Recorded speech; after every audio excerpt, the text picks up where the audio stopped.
Kemuliaan Inkarnasi, Filipi 2, ayat 6-8. الذي إذ كان في صورة الله لم يحسب خلسة أن يكون معادلا لله لكنه اخلى نفسه آخذا صورة عبد صائرا في شبه الناس وإذا وجد في الهيئة كنسا وضع نفسه واطاعا حتى الموت موت الصليب. Artinya, yang walaupun dalam rupa Allah, tidak menganggap kesetaraan dengan Allah itu sebagai milik yang harus dipertahankan, melainkan telah mengosongkan dirinya sendiri dan mengambil rupa seorang hamba dan menjadi sama dengan manusia. Dan dalam keadaannya sebagai manusia, ia telah merendahkan dirinya dan taat sampai mati, bahkan sampai mati di kayu salib. Kemuliaan inkarnasi Kristus. Sang Firman dalam bahasa Arabnya disebut tajasud al-kalimah, terletak pada kehendak dan kerelaannya sendiri untuk mengosongkan diri atau akhla nafsahu. Apa makna mengosongkan diri? Mengosongkan diri tidak bermakna hilangnya natur atau disebut tabiat ilahi atau peniadaan kesadaran ilahi. Sebab dalam ayat sebelumnya dinyatakan bahwa ia bernatur ilahi yang tidak bisa berubah. Alazi fi syuratillah adalah rupa hakiki yang tidak pernah berubah. Rupa hakikinya sebelum berinkarnasi adalah sang logos atau kalimatullah dalam bahasa Arabnya.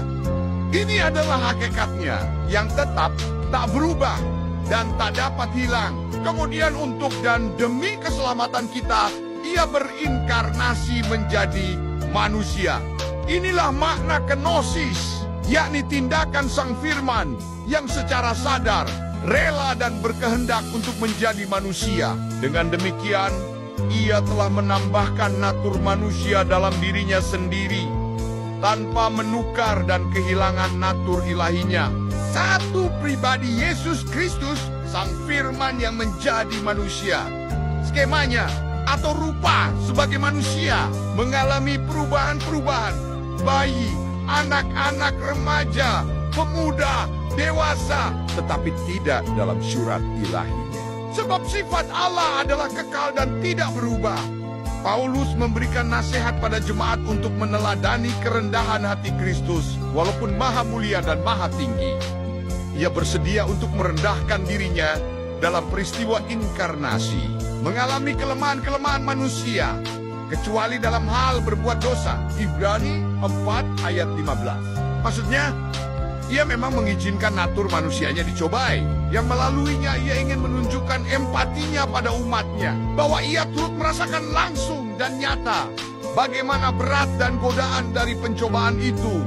Namun pada saat bersamaan sebagai yang kudus atau Al-Kudus, Lukas 1 ayat 35, ia tak mungkin melakukan dosa, sebab berbuat dosa akan mengingkari hakikatnya sebagai Allah. Lagi pula, sejak awal, manusia tidak diciptakan untuk berbuat dosa. Kristus dalam kemanusiaannya menjadi pola ideal bagaimana keberadaan manusia yang diinginkan Allah sejak semula. Nah, melalui karya Roh Kudus dalam diri orang percaya, kita terus-menerus bersinergi dengan Roh Kudus untuk berubah dan diubah semakin serupa dan segambar dengan Kristus.